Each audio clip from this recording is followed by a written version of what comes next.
gonna wait till... Okay, good. It seems like it's working now.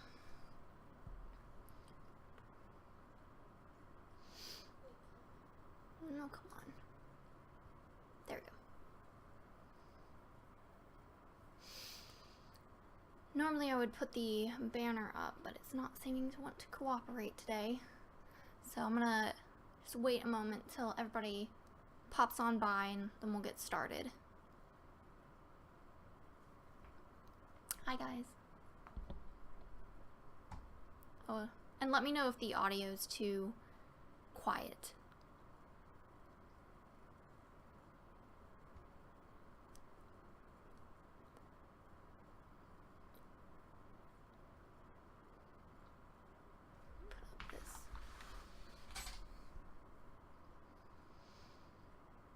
Feel free to make yourself known whenever you pop into the chat. It has a view count, but it's not really accurate usually.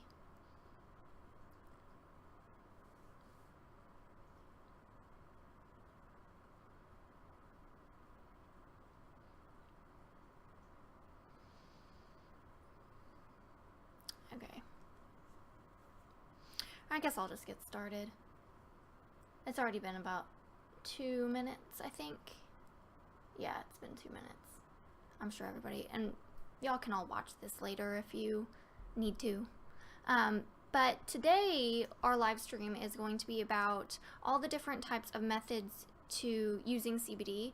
Because a lot of newbies, you know, they come into the group and they don't know the best way to use CBD, whether it's sublingual or vaping, and they don't know the pros and the cons and what, you know, whether or not for their health condition, their problems that they are wanting to get some relief from, whether or not it's good for it. So that's what I'm gonna go over today. It's gonna be pretty simple, probably more simple than the vaping stream. I know that one was kind of, I don't want to say confusing, but I kind of went off on a little tangent. So I'm trying not to do that this time, and we'll just keep it simple to where you can make a pretty educated decision about what you think is gonna work for you. So I guess I'll get started with probably I'll go in order of bioavailability. I think that's a good way to do it. So if you don't know what bioavailability means, whenever you, let's say you're taking 10 milligrams of CBD in any method, you know that there's 10 milligrams of actual CBD in that product. When you take it, whether it's vaping or sublingual or whatever, you're not getting actually 10 milligrams. 100% bioavailability means 100% of that 10 milligrams getting into you. That doesn't exist. I think the only thing that has 100% bioavailability is like IVs. You know, when you're, I don't know, when you're hooked up to an IV, any medication that is getting pumped through the IV, usually that's 100%, but obviously we don't, you know, IVs are not a thing with CBD, so we don't get 100% bioavailability. Different methods have higher bioavailabilities than some other methods. So probably the highest bioavailability that we have would be the vaping methods. Vaping is where, you know, inhalation, I guess I'm not going to just say just vaping, but anything where you inhale the CBD is probably the highest bioavailability. So let's say you're inhaling 10 milligrams of CBD, you're not getting all 10, but it's pretty close up there. I think it's like 90% bioavailability, so you're getting quite a bit. And vaping, you get the effects immediately. So, you know, if you have a condition where it flares up randomly really fast, vaping's good for that because it just works right away. There's no waiting for it to kick in, you know. Let's say you do a puff of your vape, you don't have to wait. If you take it and it doesn't work, you know it automatically won't work, and then you can take some more. So you just vape until you feel it, basically. So that's really nice. You don't have to, you know, gauge how much just from a dropper or like anything like that. So it works fast. There are some cons to it, is that it doesn't really last. So when you vape, it lasts maybe, I don't know, I'd say for me 3 to 4 hours, depending on what I'm treating. Usually for my migraines, I have had times where I've vaped and I felt great, and then 30 minutes later it wore off really fast. Don't know why that happens, it just does sometimes. But usually for most people it lasts around 3 to 4 hours, I've found. Let's see. And obviously vaping, I mean, I don't want to say it's unhealthy, but you know, if you don't have to do it all the time, that's probably for the best. But it's really just personal preference. I'm not going to get into the safety about it. Look it up. You know, we've done a ton of great posts on it, so I'm going to leave that up to you whether or not you think it's safe for you to vape. So, but inhalation is one of the methods. So vaping, dabbing, which is another form of vaporizing, smoking, which is combustion. All of those are pretty high of bioavailability because it gets into your lungs and it immediately gets into your bloodstream. Next up in bioavailability, so lower than inhalation but still pretty high. I actually am kind of surprised, but it's kind of a toss-up between transdermals and suppositories. I don't really know a ton about suppositories. I've never used them, and they're not really popular, so I'm not going to get into that one much, but I will get into transdermals. But just know that suppositories will not get you... I've been told they won't get you high, but I'm kind of skeptical because it immediately goes into your bloodstream, but it bypasses the liver, so I'm going to get about it. I'm sorry about the doorbell. I have no idea who's ringing my doorbell right now. Anyways, but transdermal is probably right below inhalation, but above sublingual use, which is kind of surprising. For those that don't know, transdermal is when you apply a product to your skin and it goes through the skin and into your bloodstream. So you're not, you know, dropping it under your tongue, you're not inhaling it, you're applying it on your skin, similar to a topical. But the difference between topicals and transdermals are that topicals do not go through the skin. They work locally. So if you have, I don't know, a bug bite or a burn, any type of skin condition, topicals are good for that. But they will not go through the skin and they won't go into your bloodstream. So topicals are bad for me. I have migraines. That's a neurological condition. It's not on the surface. You know, if I were to apply a topical like on my arm, it's not going to do anything for my head because it's just going to work right here. So transdermals are better for that because they go through the skin, they get into your bloodstream, and it goes throughout your entire body, which is awesome. So transdermals are fast. They work, I mean, I was looking it up and it works within like 15 to 30 minutes. It absorbs into your bloodstream. That's pretty dang fast. There's something you should know is that if you do have a THC transdermal product, there is the potential to have psychoactive effects from that, and you can possibly test positive on drug tests because it is getting into your bloodstream. That's kind of just a thing that you should be aware of. Topicals, that's why you can apply topical THC all over you and you won't be able to test positive on a drug test. You know, it's not getting into your bloodstream. No full body effect, nothing like that. As long as you keep it away from like mucous membranes, like you don't put a topical THC on and then like eat something and you get it from your hands and then it gets into your body, or put it around your eyes or get it into a cut, you know, that kind of thing.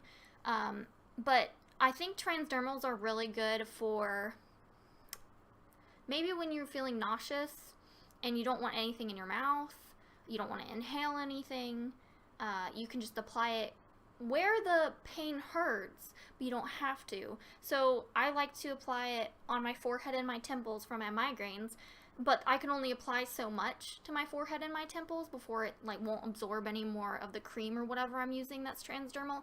Then I can apply it to my wrists, I can apply it to like the inner elbow, the back of my neck, to get more into my body.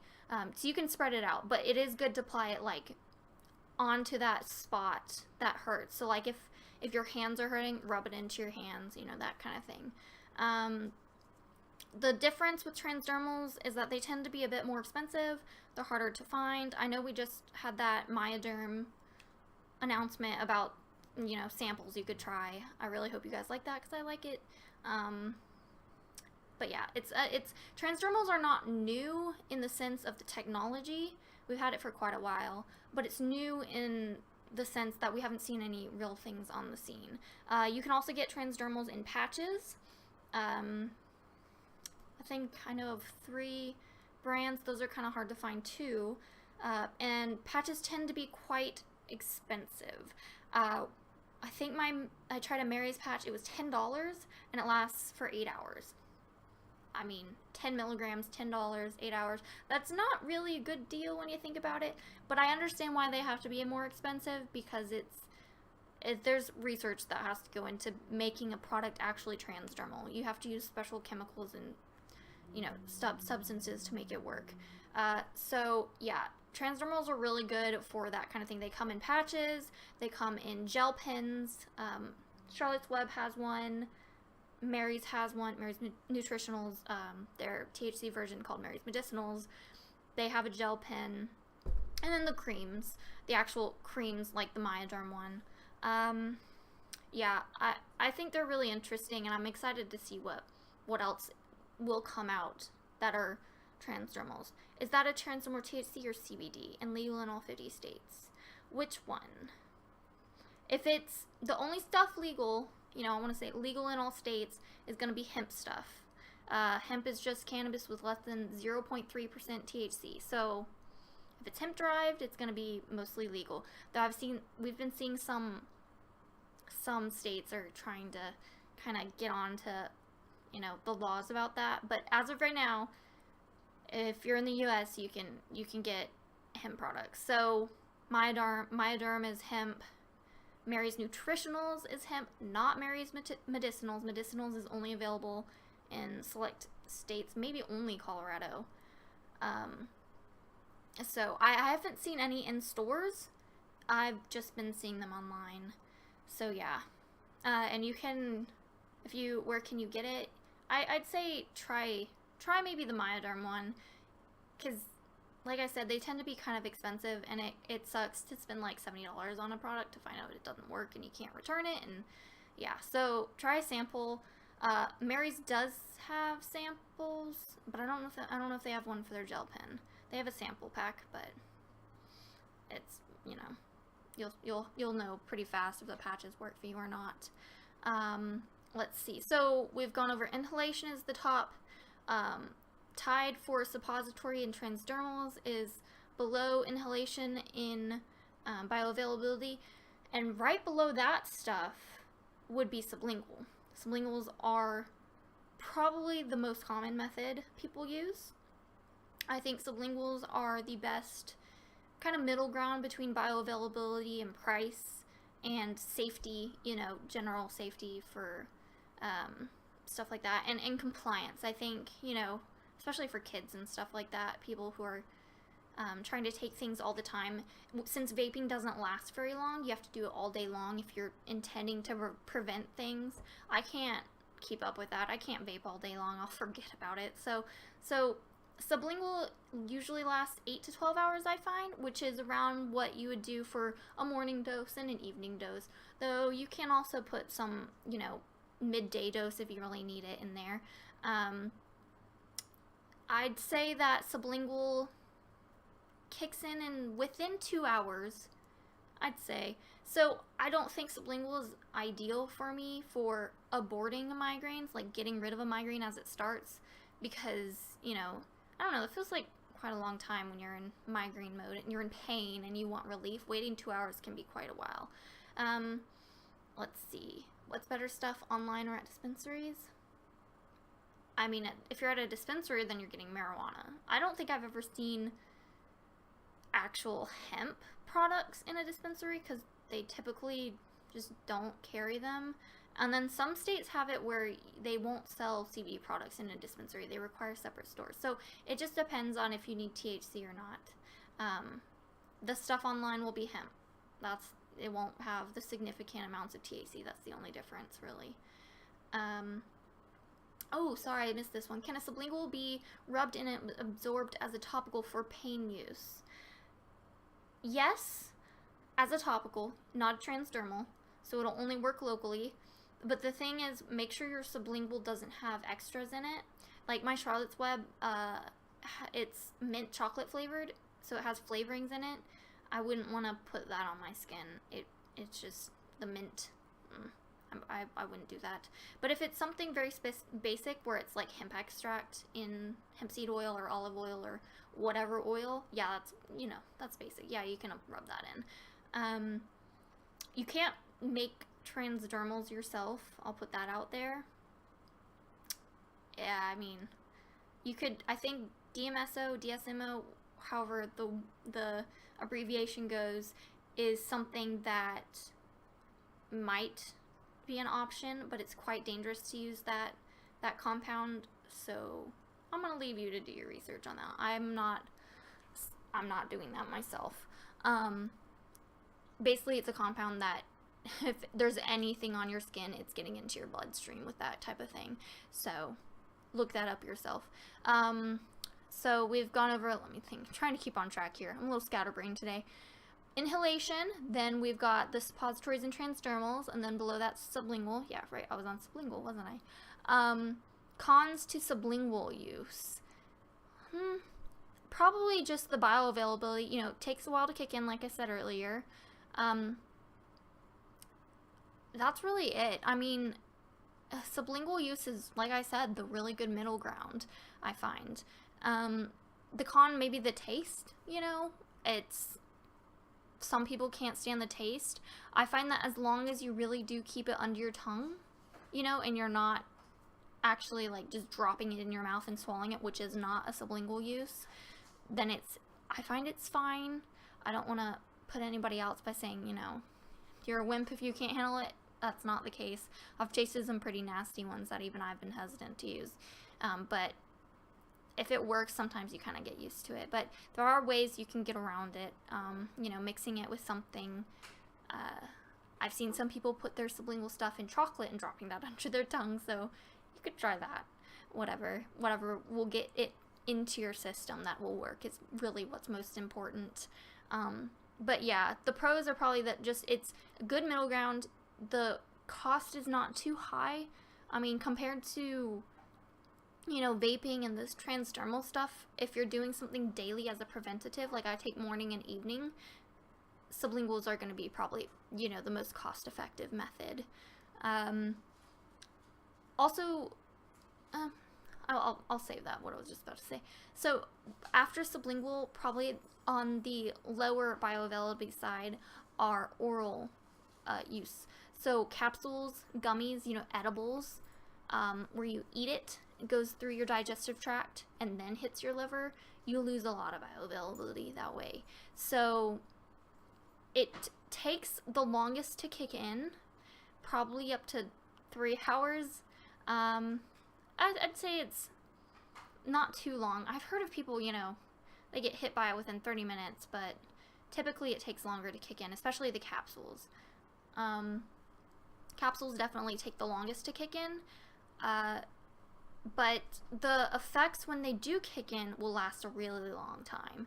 So if I took 10 milligrams of sublingual CBD versus 10 milligrams of a capsule will take a little bit longer to kick in, but it'll last probably 12 hours, whereas the sublingual may last 8 hours, you know? So it just kind of, you just gotta judge what you think is better.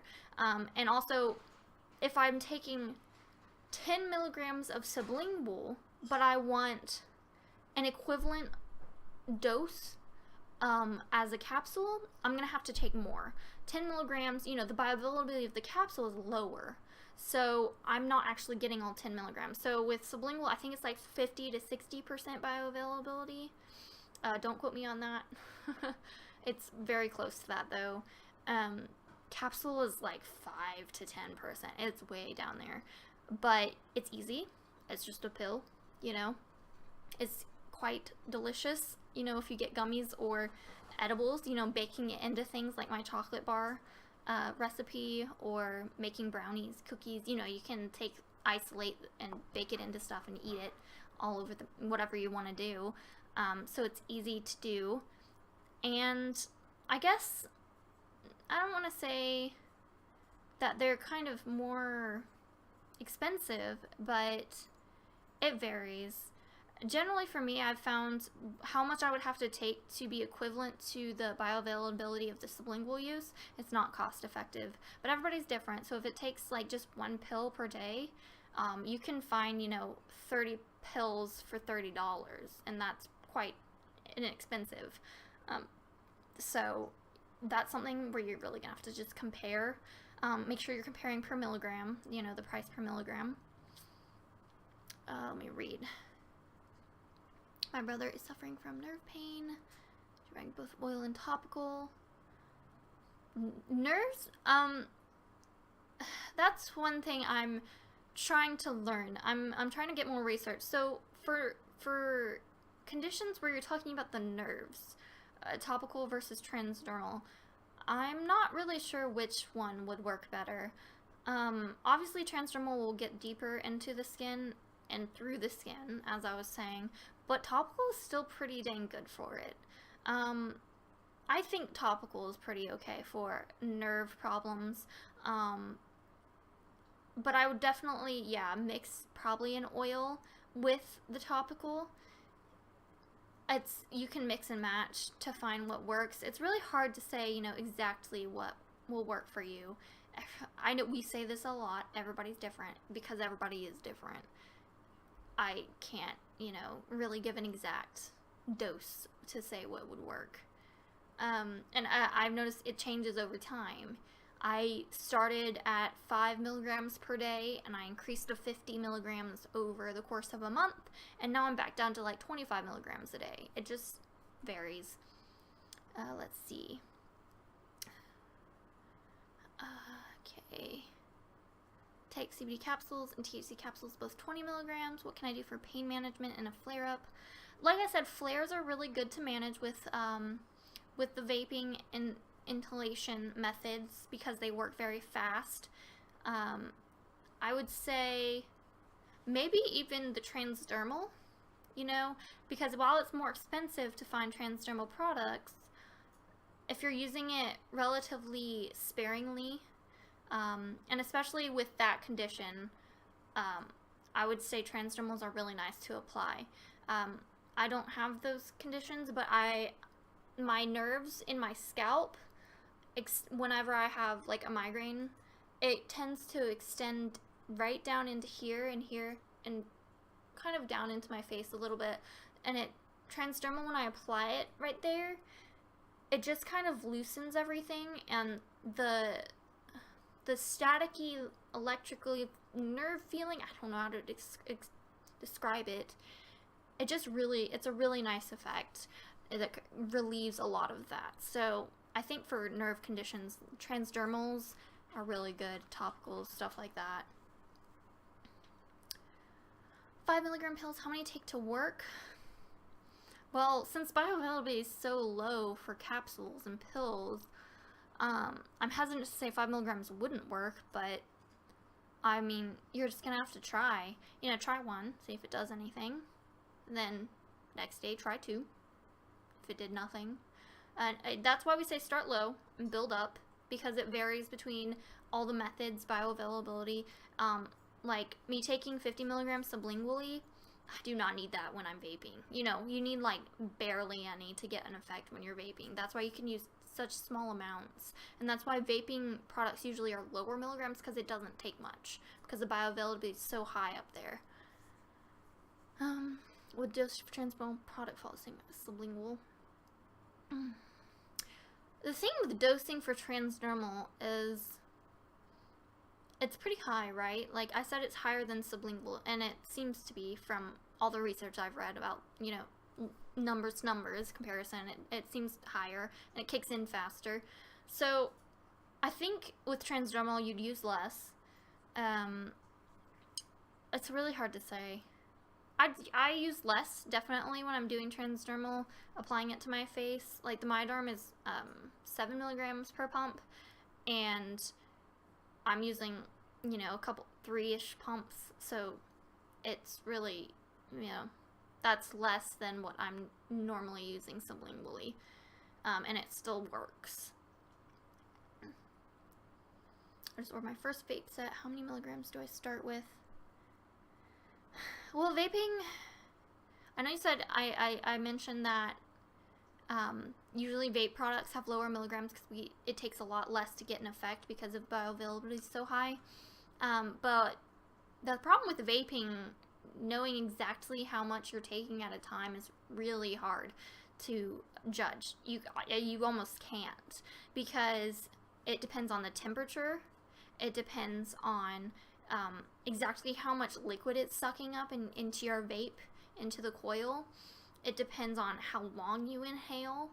It depends on if you hold it when you inhale. You know, there's no way to judge exactly how much milligrams you're getting. I mean, they can tell you, you know, you can say like, oh, well, I know my tank holds a milliliter or 3 milliliters, whatever it holds, and you went through a whole tank today. You know you got around that much. But if you're just doing it here and there, and you're using up a tank a week, it's really hard to narrow down exactly how much you used on like Monday versus Wednesday if you did maybe a slightly different way of inhaling and you changed the temp, or you held the button down longer. It's all over the place. That's the one thing I don't like about vaping, is I can't be exact, you know. And I like to be like, I like to have my dosing log we have on the files. I have one of those for almost everything. I like to be able to write down exactly how many milligrams I used, you know. I like to be specific, and you can't do that with vaping. One puff. Okay, well, what was one puff? You know, do I specify and say I held it down for exactly 3 minutes and I was at this temperature for that? You could, but it's a lot of work. And it'll be a lot of work, especially if you're taking it all day long, every day, and that's your method of prevention. And the lowest on the scale is topicals for bioavailability, because it's not even getting into your body. It's just on the top 3 layers of the skin, localized. You know, it's good for skin conditions. It's, I actually really like it for bruises, weirdly enough. I like it for bug bites. It does kind of work on the muscles, so applying it to like my neck when it gets really tense is nice. But I've been sticking to the Transdermals a lot more for muscle pains. Especially for, what's it called? Restless leg syndrome. Oh man, that stuff is really nice for restless leg syndrome, both topical and transdermal. I just apply it to my knees and my calves and like whatever, you know, areas the worst, causing me, because it for me, restless leg is like not the entire leg. It kind of focuses on one spot that's worse. So I apply it there and it really calms it down. But yeah. I just ordered my first vape set. Wait, did I already go over that one? Yes, I did. I took medicine earlier, if you can't tell. Any other questions really fast? I'm going to go over a quick overview again. So, highest bioavailability, you know, you get to use the least amount to get the most out of it, would be vaping inhalation methods. Below that would be suppositories and transdermals. Below that would be sublingual. Below that would be capsules, edibles, gummies, anything oral. And then below that would be topicals. I don't think I'm forgetting any methods. If I am, let me know and I'll see if I can figure out where it fits. Do I have a transdermal product I would recommend? I can show them. I don't mind. I have it all in front of me. I didn't really want to mention too many brands because I wanted to keep this very beginner. And I'm still getting scatterbrained today. Whenever the weather changes, I get horrible migraines, and I'm doing so much better with CBD. I used to get them daily migraines. Not just the weather changes, but the weather changes would be the worst ones. And did it stop? Really? There it goes. I lost connection for a second. What was I? Oh, yeah, my migraines, I used to have them daily, but since starting CBD, I get a lot of time off of migraines, but the weather ones still, oh man, they hit me down hard, and we're about to drop from the 80s down to the 40s within the next 2 or 3 days, and I feel it. So I've had to take medicine today, so sorry if I seem a little scatterbrained. Oh, yeah, see? Scatterbrains. I was showing the products, wasn't I? Okay, these two are Transdermal. I had one other Transdermal, but I threw out the package. I'm so sorry, but I'll explain it. This one is Transdermal. This is the Myoderm. It's the, oh, see, my screen is backwards. Oh well, it's Myoderm, even though it's like a mirror. It's Transdermal. It's the one that you guys could get samples of. We had like 300 they were willing to spare with our group so that you guys could try it, because I liked this a lot. I'll show. That's about 1 pump. And you just apply that. That's 7 milligrams. I'm going to take some time to rub that in. That's probably my favorite one so far. It's isolate. So surprisingly, this is why I like it so much. Surprisingly, it works being isolate. Isolate usually doesn't work very much for me unless it's mixed with terpenes. I need at least something else to give the CBD a little boost. But it works quite well. And in my review, this is what I was talking about. See how it kind of streaks? Just a little bit. It's not too bad though. They also have their PM version. This one is the one I was talking about. I like applying it for my restless leg. Let me finish getting this in. So that's probably a good price point. I think I said this one was, let me think, 10 cents per milligram. And then their Pro version was like 7 cents per milligram. Pro is just double the CBD, so instead of 7 milligrams per pump, it's 14. So it's actually a pretty okay price for Transdermal products. The other one that I've used was the Mary's Nutritionals Charlotte Web infused gel pen. They have like a kind of partnership where they'll give some of their hemp extract or whatever to Mary's, and then Mary's can make products with Charlotte's Web hemp. So they had a Charlotte's Web infused pen. Apparently, it's identical-ish to the one that Charlotte's Web sells themselves on their website. They're even the same price. They're the same milligrams, 2 milligrams per pump for 100 total in the little pen. So I don't really know which one would be better since they're supposed to be the same. But if you compare the ingredients, if I remember correctly, the Charlotte Web, like actually Charlotte's Web pen, is much more simple ingredients compared to the Mary's Nutritional Charlotte's Web pen. So read those, and I guess you could see which one is better. But that was $50 for 100 milligrams, and this was it $60 for 700? So it's actually a pretty good deal. But it is isolate versus the Mary's and Charlotte's Web pens, which are full spectrum. Full spectrum. They're probably just broad spectrum. Crystals, I see where you can add some to your regular e-liquid, amongst other things. Does this all have to be measured with a scale? You could just put a pinch in. You just won't know exactly how much. If you're somebody who doesn't care, you know, and you're just like, I'll just put some in, and if it works, it works. You could do that. I'm, like I said, I don't know, I like to be very specific, so I use a scale. But you don't have to. The one thing I will say is, I'm sorry, I don't know if you can hear that. My dog is playing with a toy right now.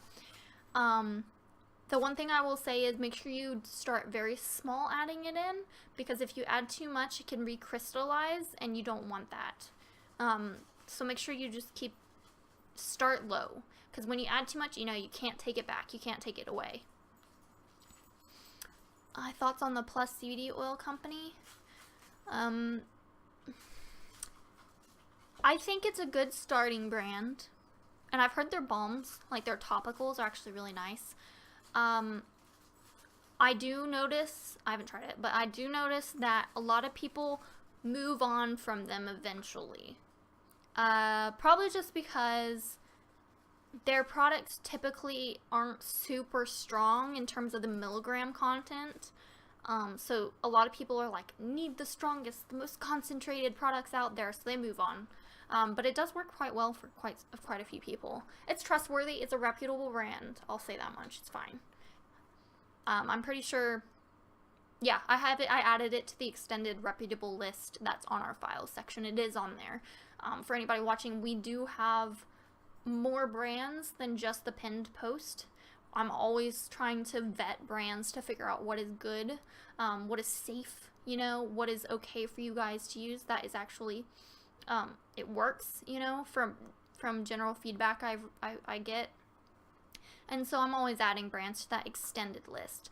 We just have the pinned post. We keep it simple because it can be overwhelming. And so we have a few brands on the pinned post that we know are probably the top, you know, most commonly used, good price point. But we do have the extended list. CBD work for gastrointestinal diseases or illnesses. It works for a lot of stuff. I'm not a doctor, so I'm hesitant to be like, yeah, but I've heard of it working. IBS, you know. One thing to mention is that for illnesses or conditions that typically are more in the digestive tract, you know, that kind of thing, the oral method, you know, capsules, or actually just, I don't want to say drinking the oil, I can't find the word, but consuming the oil instead of putting it under your tongue, that's actually really good for those type of conditions. Like having a tea that's safe for your condition and having the CBD in it and drinking it. Yeah, it's supposed to be really good for stomach conditions, and it's something I've noticed too. Because of my migraines, I take, I don't want to say a lot of things like ibuprofen, where it's anti-inflammatories, but typically a day after, I'll notice that my stomach will hurt, and it's becoming a recurring theme as I've had this disease. So I've started consuming more CBD, and it's actually helped a lot with, like, what's it called? Gastritis. It's like the precursor to what, you know, ulcers can turn into ulcers. So it's been working quite well for that. I was gonna keep this just for methods of using CBD, but I'll answer more questions because I want to. What are my thoughts on Elixinol 300 milligrams for starting? Elixinol is also on our extended list, right? It's either on the pin post or the extended list. I can't remember. I'm pretty sure it's on the extended list though. Good brand too. Safe, reputable. 300 milligrams, as long as that means 300 milligrams of CBD and not just general cannabinoids. Good starting point, as long as the price point is fine, which I'm pretty sure it was when I checked. Try it out, sure. See how it goes. What works for my migraines? Let me put this back. I started with Charlotte's Web. This thing, giant thing of Charlotte's Web, worked wonders. That's what started me into CBD. But recently I've switched to CBD Distillery. Forewarning, I'm not advertising for these brands. I'm just gonna put that out there because somebody always asks. These are mine. I've bought these. I don't do that. What was I saying? Oh yeah, so I switched just because the price point was slightly lower and I was curious, and I'm always willing to be a guinea pig for you guys so that I can try it and review them, because I think I have a pretty good, you know, judge of what to look for. It worked quite well. The Charlotte's Web would not take away migraines when they started. You know, it prevented most migraines, but chances are I'm always going to have some migraines, and so it's not going to be 100% effective, but maybe 75 to 85% like I've noticed. So instead of daily, I get like a week off and I'll get a migraine, and maybe I'll get 5 days off and I'll get a migraine, and then I'll get 2 weeks off and I'll get a migraine. So it took down a lot of the migraines I took, but Charlotte's Web never worked to take away the migraine when I did get it. CBD Distillery does, surprisingly, and I think it's because of I noticed when I take it, it tastes a little peppery, and that usually indicates to me that it has beta, I'm gonna look this up because I'm gonna butcher how to say it, beta caryophyllene. whatever. It's that terpene, but it's also kind of a terpene slash cannabinoid, where it does work with some of your receptors, CB1 or CB2, I forget which one it does work with. And it's a really strong anti-inflammatory, and I tasted it. It tastes a little peppery, so I have a hunch that CB Distillery has a higher percentage of that terpene compared to Charlotte's Web, and I think that's why it works a little bit better for actually taking away migraines that already exist. That's my 2 cents. So I'm trying that right now, and then I'll be testing another one that I just got because, I don't know, I'm really curious for this next one. We'll see. It has some higher CBN in it, which is really interesting. I'll be testing that one out soon. Let me see. Going so fast. Okay. Oh yeah, but then, yeah, so I take those daily, and then I occasionally vape CBD in my trusty concentrate vaporizer, and I'll use the Transdermals on my head and stuff, and back of my neck when I get tense, which can lead to a migraine.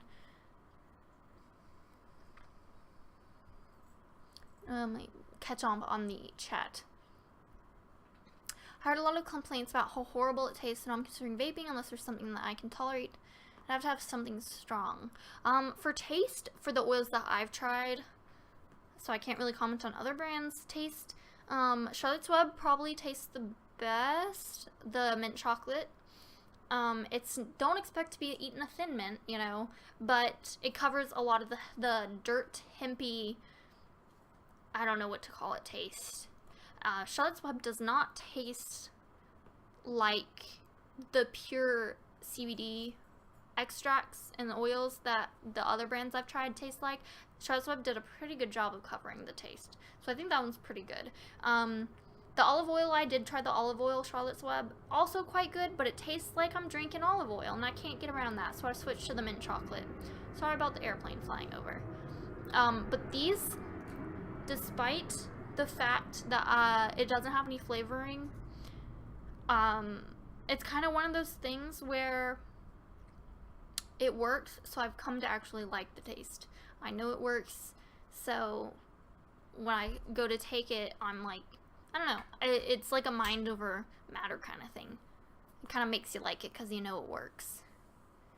But if you can't tolerate taste at all, if you have like a really bad gag reflex or something, that's where the edibles and the capsules come in play. Vaping is usually pretty good for that too, but like I said, it's just personal preference. How do I dose gummies? Gummies are one of those things where, since it's the lowest bioavailability, and we're just talking about CBD gummies, you know, this does not apply to edibles that are marijuana derived, you know, with significant amounts of THC. Do not listen to this when you're taking those, because those will hit you pretty hard. But for gummies, usually I find that they're in 5 milligrams or 10 milligram doses, maybe 20 milligrams per gummy. The bioavailability is so low, you can take the entire 10 milligrams or the entire 20 milligrams. You don't really have to cut them up. You can if you want to, but in my experience, in my research, it's bioavailability is so low, you might not really notice much. So go ahead and eat the entire thing, you know, is what I would do. Not a doctor. Just putting that out there.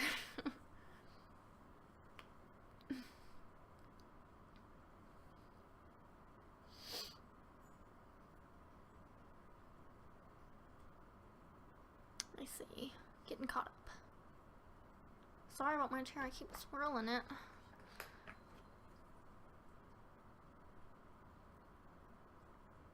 Are you saying if I swallow it instead, it could help my digestive problems? Could, yes. I'm not saying it will. I found it helps me. I'm not officially diagnosed with IBS, but it seems to run in my family, and I've noticed as I've gotten older, I've had more and more problems. I definitely have some form of it. And I was actually about the point where I was gonna go to my doctor about it because of all the stomach pain and like the issues.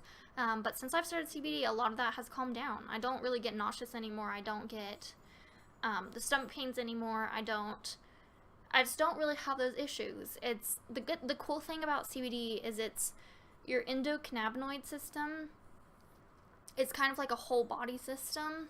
And I don't mean this in a way of like being like it works for everything, you know, the typical claims that all those health, you know, nuts make about how this one thing will change your life and it works on everything. It's like a miracle product. I don't mean to come off like that, but if you actually research what the endocannabinoid system is, you start to realize why it possibly works for a lot of different things. It's not just this snake oil, like, you know, fake claims. You have your receptors; they're everywhere in your body.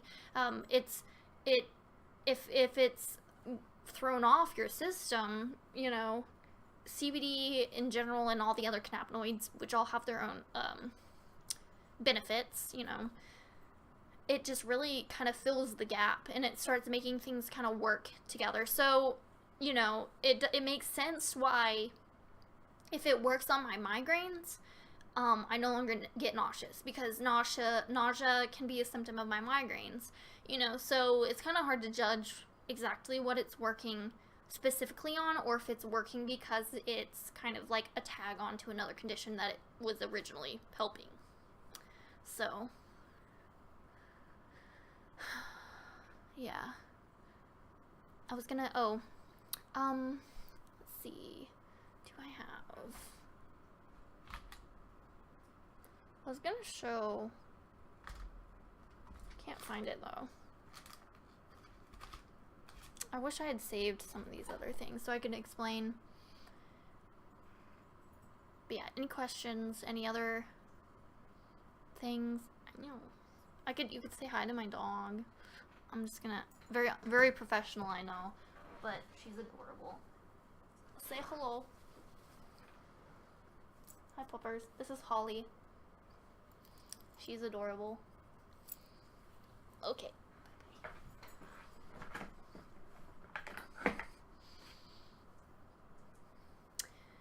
So yeah, I'm gonna recap one more time for anybody who just tuned in. The entire post, you know, this entire thing was about methods of using CBD, and it all has to do with bioavailability in terms of whether you can take, you know, one pill of one thing and whether or not it's the same as taking one drop of another thing. Like, I can take more in the form of an edible and get less effects as just one puff from vaping because the bioavailability is so different. So, inhalation has the highest bioavailability, then transdermals and suppositories, then sublinguals, then oral methods such as capsules and edibles, gummies, you know, and then below that is going to be the topicals.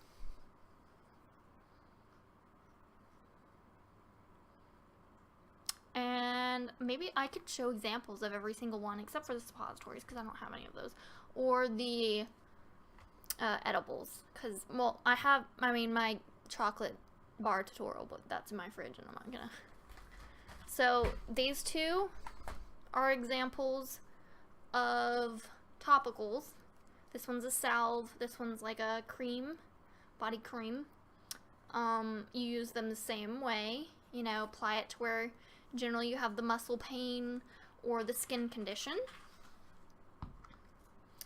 Then we have, like I showed earlier, the transdermals, either like this, shows up also in patch form, or in the gel pen like the Charlotte's Web or Mary's. Apply it where it hurts for some localized, like direct targeted pain relief, but it doesn't matter where you apply it in the end because it gets into your bloodstream and it'll go all throughout your body. Some of the brands recommend to stick to venous areas, so inner wrist, behind your ear, inner elbow, your ankle, maybe your temples, that kind of thing. I don't know if that's just because maybe their formula isn't super strong and can't penetrate fattier areas of your body better. Don't really know, but some of them recommend to do that, so make sure you read the instructions. Patches seem to be where you can apply them anywhere. I've used the Pure Ratios patch. I've used the Mary's patch. I applied them close-ish to my pain, but I'm not going to apply a patch to my forehead, so I'll apply it on the back of my neck.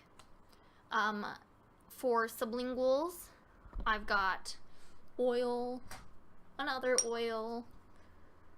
one, you know, they're oils. You drop them under your tongue, very self-explanatory. Vaping, I've got my concentrate vaporizer. I don't know where my pen went, but I've got another vape. Easy as well. You just inhale. I've got some cartridges for using on a pen style. And I think that's everything that I can show. Make sure I'm not...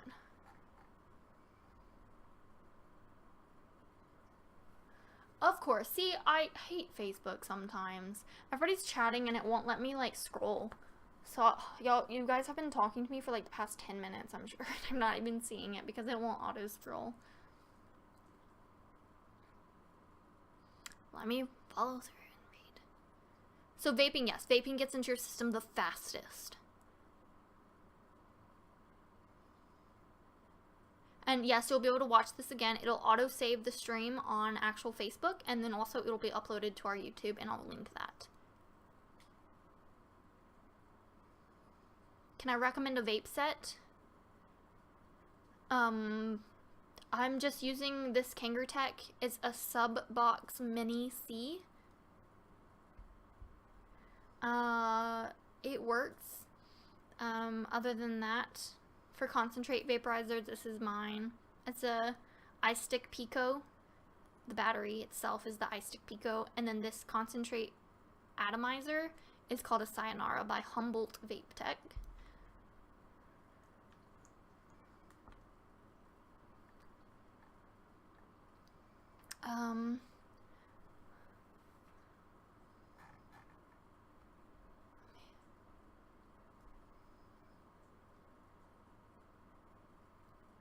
Let me get caught up in the chat for a second.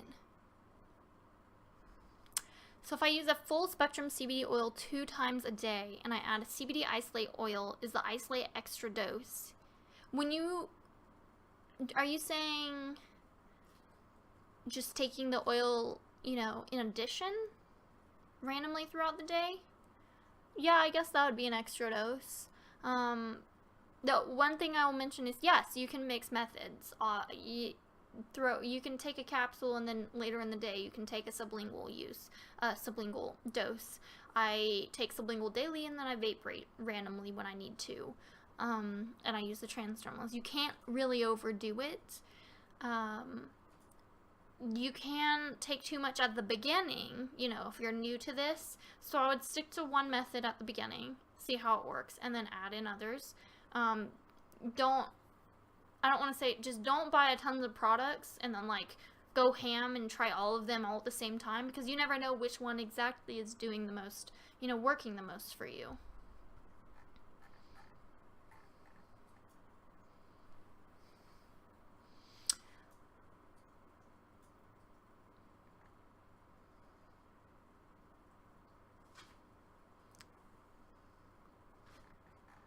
Good Lord, why does this not auto-scroll?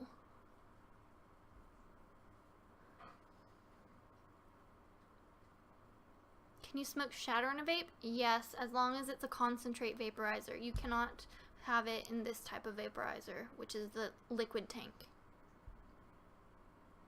Are all forms of CBD hydrating? I haven't heard CBD being dehydrating. Is the balm affected for psoriasis? I think so. Skin conditions, especially. So, any side effects from that type of condition? Let me check something.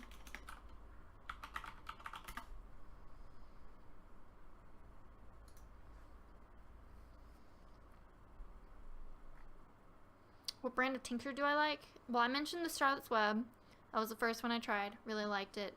I've next moved on to, I've tried Hemptation. I've tried Four Corners Cannabis as well. I've liked basically every single one I've tried, but I've stuck with the Charlotte's Web and the CB Distillery for the most part. They just seem to be fitting my needs and my budget while still working. The other ones, Hemptation and Four Corners Cannabis, they did work. Four Corners is just out of my budget, and Hemptation is just, it was very on par with Charlotte's Web, and since I'm trying the CB Distillery for now, it doesn't really make sense to go back to the Hemptation just yet when it's more expensive than the CB Distillery. Where can you buy Charlotte's Web? I buy it online directly from Charlotte's Web website, which is in our pin post if you need the link, just because I like buying directly from the manufacturer. I don't like buying on eBay. You can't buy it on Amazon. You can't buy any CBD on Amazon technically because it's against their terms of service. You could buy it in some stores. I know that some health food stores carry it depending on where you live. Some smoke shops, some vape shops.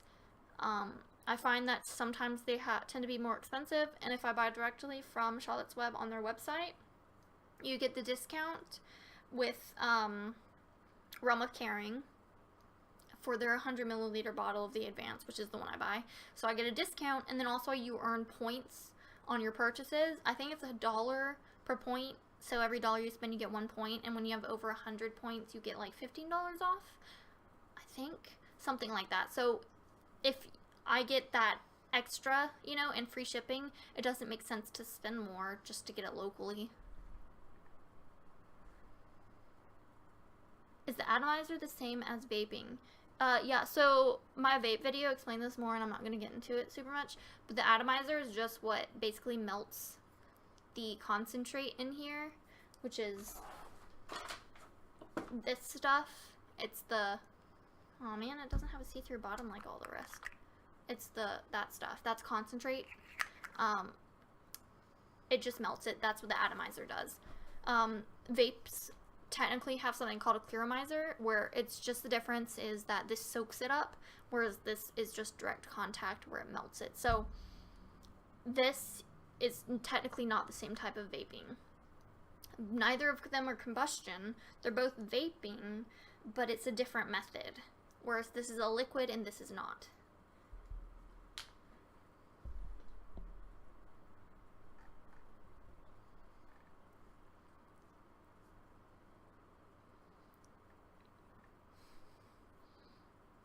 Arthritis. I think for those type of conditions, the transdermals, I tried the transdermals for my migraines and it worked pretty well. It would not replace my vaping necessarily, but it's a good tool and I've been using it a lot. But I think the transdermals really shine with conditions where you have muscle pain, maybe joint pain, nerve conditions, that kind of thing. I think those are really good for the transdermals.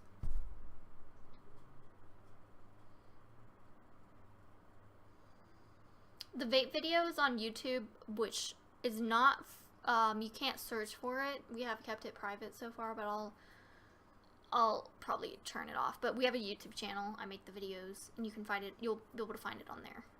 It's also on the group. If you go to the videos tab of the Facebook group, it should show up. And you can also use the search function. It should show up on there too.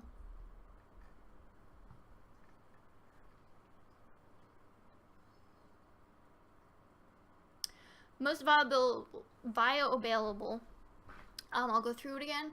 Highest bioavailability is inhalation, so vaping, that kind of thing. Below that would be the suppositories and transdermal methods. Below that is sublingual use. Below that is oral, just swallowing the oil, capsules, edibles, that kind of thing where you eat it. And then below that is topicals. So capsules and topicals, oh my goodness, are on the low end of bioavailability. Last I checked, capsules have somewhere around the 5% range of bioavailability, where vaping is somewhere in the 90% range, 80 to 90. That's why it works so fast and so good. That's why you can take a tiny bit of vaping. Like this thing is meant for like 1 or 2 puffs, and that is it.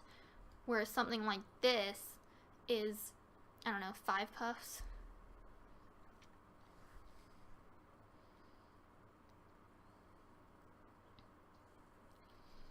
And everybody keeps asking, like, what's better? It's just something you're gonna have to judge for yourself. I don't use capsules because I think for me, they just, I can't find them in strong enough forms. Since the bioavailability is so low, I think I'd need a 30 or 40 milligram capsule, and they don't make them from what I've been searching in a cost-effective manner.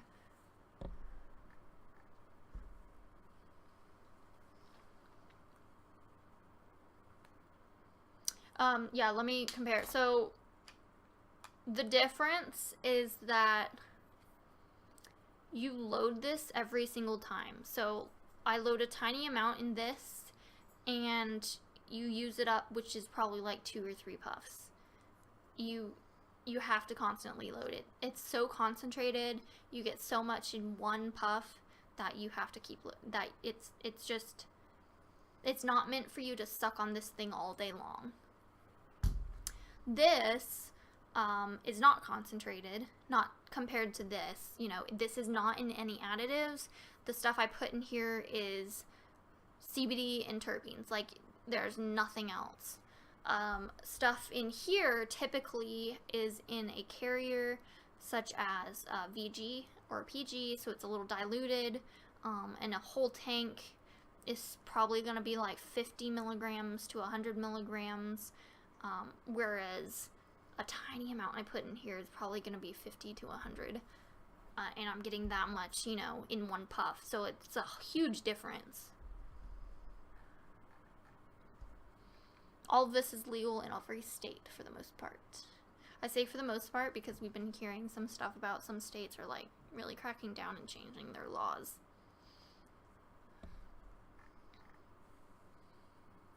Do you put CBD oil in your vape? No.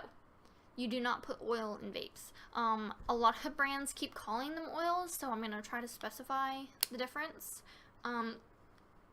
We don't vape oils. Oils, such as olive oil, grapeseed oil, hemp seed oil, anything that literally is an oil, coconut oil, you don't vape them. Vaping them can cause a condition, form of pneumonia that's quite dangerous, so we don't vape oils. You cannot take your, you know, Charlotte's Web or anything and put it in here. You can't do that. You have to buy a product that specifically is for vaping. In a VG, PG, or terpene type of carrier.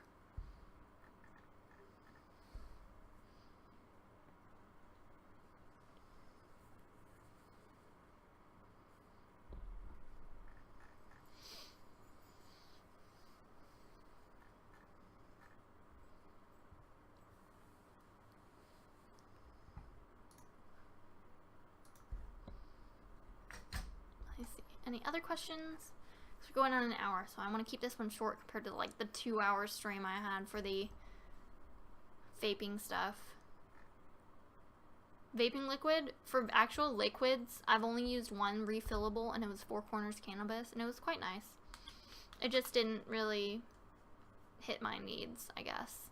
It's really good for anxiety, but it didn't really do a ton for my migraines. I definitely need something very strong concentrates for my migraines. Can you vape isolate? Yes, that's actually what a concentrate is. Isolate, the actual powder. I have some somewhere here. You can add the powder to this and vape it. Can you vape water solubles? No. What is the active ingredient that makes it help manage pain? I mean, the shining part of all of these products is the CBD, but there's some other cannabinoids in there. A little tiny bit of THC if it's not an isolate product, that are helping, and terpenes that are helping. I find CBD really good for, you know, prevention and general wellness. And it seems to be that the THC is really good for immediate like relief. But I think the significant amount of the work in terms of preventing my migraines is being done by the CBD. You don't vape any of the CBD products in terms of liquids. The products for vaping that are concentrates are like their terpsolates and their isolates and their wax.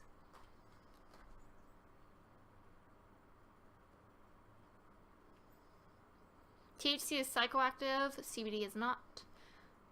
Hemp products, everything I've shown are hemp, so they have less than 0.3% THC. CBN is degraded THC. THC degrades into CBN over time, or it can be, pushed there by hand through extra heating and exposure to air, stuff like that. And CBN is kind of sedating. I'd say it's more psychoactive than CBD, which is basically non-psychoactive, but it's not on the spectrum of THC psychoactiveness. It's just really good for sleep, apparently. It's supposed to be great for insomnia, and it's slightly sedating.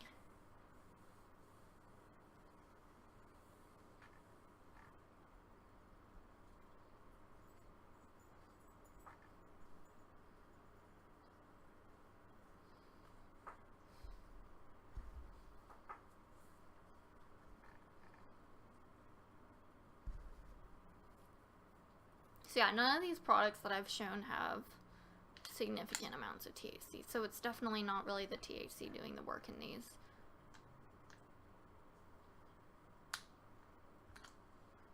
What is the reason people are concerned with ratios of CBD to THC? Is it because of preventing cancer? I read it needs to be the same ratio for people with estrogen cancers. I'm not really an expert on that, but I do know that it has to do with some conditions just respond better to different ratios. So, some people, I'm in a migraine group, some people have to have a 1-to-1. It's the only thing that works on their migraines. It just depends. Holly, she's barking at something. Can CBD do you take it when it's an SSRI, like Lexapro meds? The thing with medications is that there is believed to be some type of interaction in the liver with the enzymes. P450 enzymes is the group of enzymes, I believe. Basically, CBD makes it so that the medications are in your body for longer than they're meant to be, at higher concentrations than they're meant to be. And it can kind of block them from working a little bit. The way they're meant to. So it just depends. I've spoken to a medical marijuana doctor and researcher recently, and he was telling me that typically he has not had any problems with any of his patients on stuff like that, and if there is a slight change in how their stuff is working, it just requires a dosage change. But I would just really talk to your own doctor about that. Typically they say to take pharmaceuticals 2 hours separate from your CBD stuff. Holly's licking my hands from the transdermal stuff. Stop it.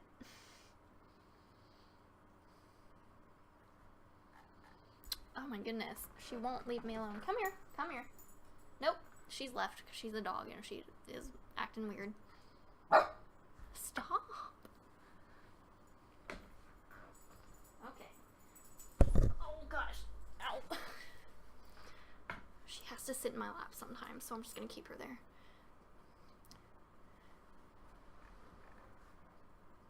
Will the under 0.3% work? It just depends on you.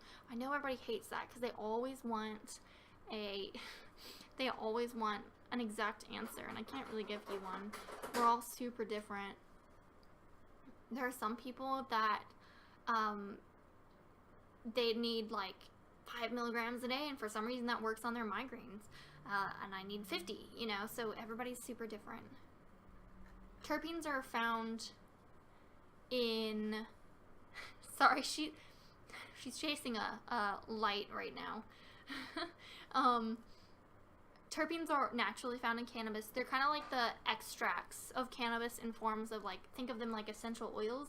They all just have different benefits.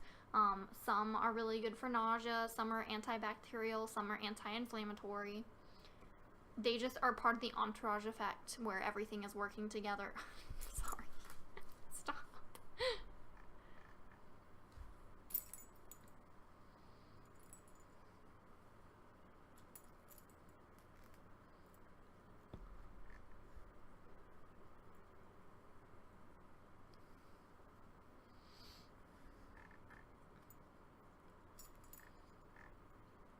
Yeah, THC, none of these products are high in THC that we have on our pinned post. They're all hemp. Can you guys hear me? Because she's pushing me away from the desk and my microphone. Ow. And saying that a product has THC doesn't mean that you'll automatically get high from it, you know, psychoactive effects. CBD is largely coined as anti-THC. So if you have CBD that outweighs the THC ratio, typically, you know, you're not going to have pronounced effects. That's why a lot of people like 1-to-1, because it's very neutral in terms of psychoactive effects. So it's just, I really have to say, you just have to try stuff. What's legal in your area, you have to try and see. And some of the oils, you know, the hemp oils, they also have varying effects. The Charlotte's Web, the one I have, is a 25-to-1 ratio. So for every 50 milligrams of CBD, there's 2 milligrams of THC. That's pretty high up there in terms of what I've seen for hemp products. Whereas some others, you know, it has barely 1 milligram of THC for every 50 milligrams of CBD. It just varies.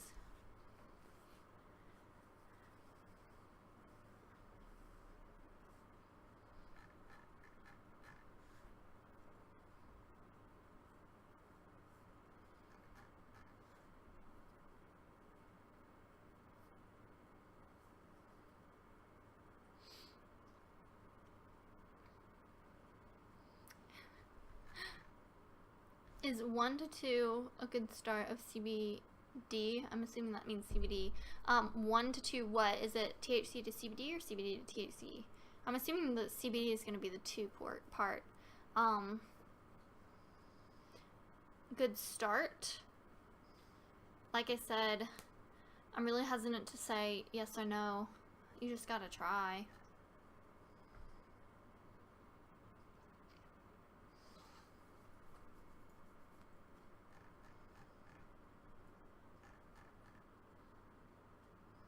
I really wish this would auto scroll, but it doesn't.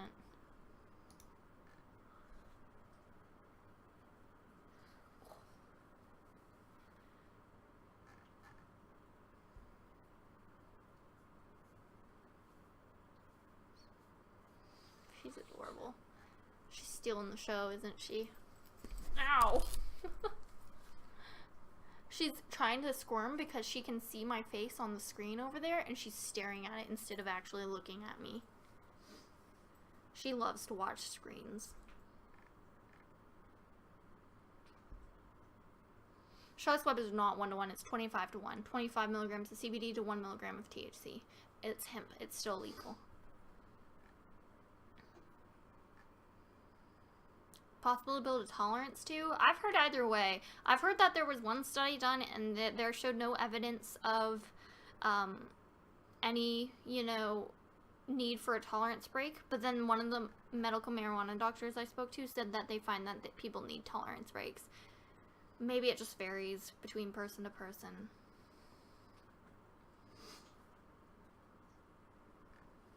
Do I want to buy terpenes separate and put them in my oil? I mean, your full spectrum Charlotte's Web has terpenes. Isolate will not have terpenes unless it's a terpsolate. Koi is good. Koi's on our extended brand list.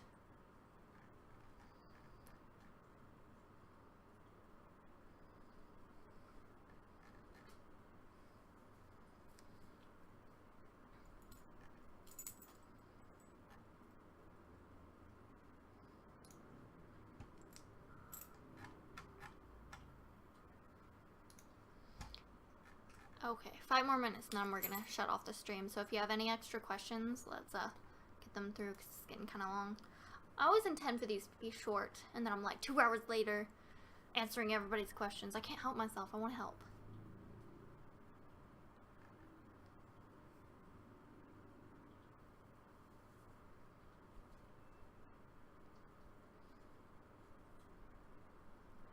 Panic disorder, what recommend brand to try, or should I try calling or oil?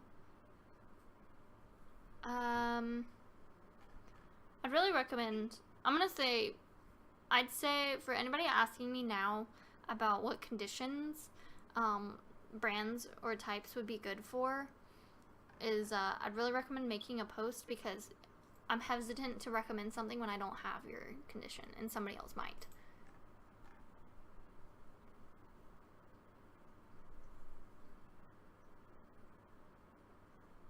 Ooh, I should mention, with vaping and inhalation methods, the highest bioavailability gets into your bloodstream. Positives on drug tests are possible if it contains THC. Same with transdermals, it gets into your bloodstream. Positives are possible with transdermals if it has THC. Sublingual, positives are possible. Capsules, positives are possible. Topicals, positives are not possible.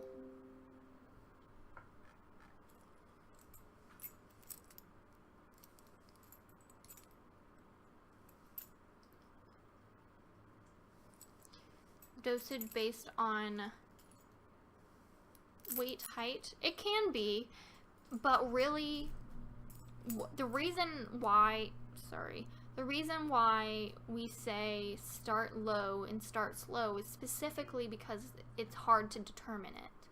So if you start at the lowest spectrum possible, lowest end of the spectrum possible in dosages, and you slowly build up, you'll find what works instead of just playing a guessing game. And you won't waste money because you didn't start, maybe you started at 50 and you only need 25. You're wasting oil. So if you start on the low end, it's very, very easy to find your dosage. Generally, I think it's good to start low as possible. So 5 to 10 milligrams a day, and then every 5 days increase it by 5 milligrams or 10 milligrams again, and keep doing that until you notice you get relief. If you start getting into the 80 to 100 milligram range, for most people, it might not be cost effective anymore, and so you might want to try a different brand.